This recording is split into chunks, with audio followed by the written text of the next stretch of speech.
النهارده حلقة 4. يلا عشان نلحق نستوعب ان احنا بني ادمين. طب ايه الجديد في الموضوع؟ ان احنا نستوعب ان احنا بنخطئ.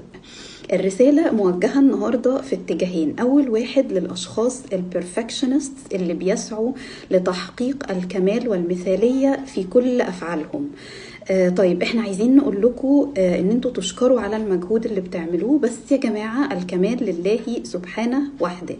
فالمجهود اللي انتوا بتعملوه بيوصلكم لحالة من التوتر والقلق والاوفر ثينكينج، اللي هو التفكير في كل حاجة بزيادة.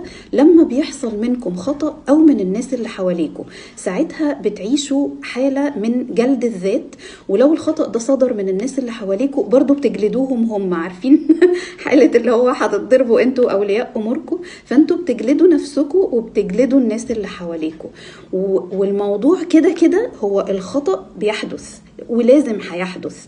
فالحالة بقى اللي بتبقوا فيها من القلق والتوتر والاوفر ثينكينج، اللي هو التفكير الزيادة، بتمنعكم من الاستمتاع بالحياة، وبتمنعكم من التعلم من أخطائكم، وبتمنعكم كمان من ان انتوا تستمتعوا بالإنجاز اللي انتوا بتحققوه. لأنه مثلا لو انتوا حققتوا في حاجة معينة 95% من المطلوب منكم، او الناس اللي حواليكم برضو عملوا كده، لان انتوا مش بتشوفوا الانجاز اللي هو ال 95% ده، انتوا بتقفوا عند ال 5% اللي ناقصه وتزعلوا عليها جدا وتجلدوا ذاتكم.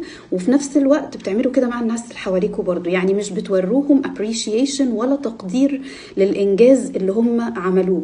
انتوا بتقفوا عند الحته اللي ناقصه وتلوموهم وتعاتبوهم عليها. فليه الحاله دي اللي هي من الزعل والحزن والتوتر والقلق، ونمنع نفسنا من الاستمتاع بالحياة والتعلم؟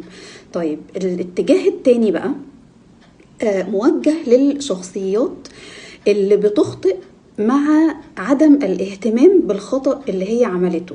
فبتعيش حالة بقى من اللي هو يا جماعة كل حاجة عادي، الخطأ اللي انت عملته ده أذى ناس غيرك، عادي، ايه المشكلة؟ ما ماتوش يعني، عايشين برضو هم يعني.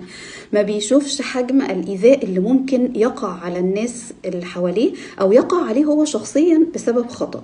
طيب الحالتين يا جماعة مش حلوين، وربنا جعلنا أمة وسطة، فيعني الخير الأمور الوسط.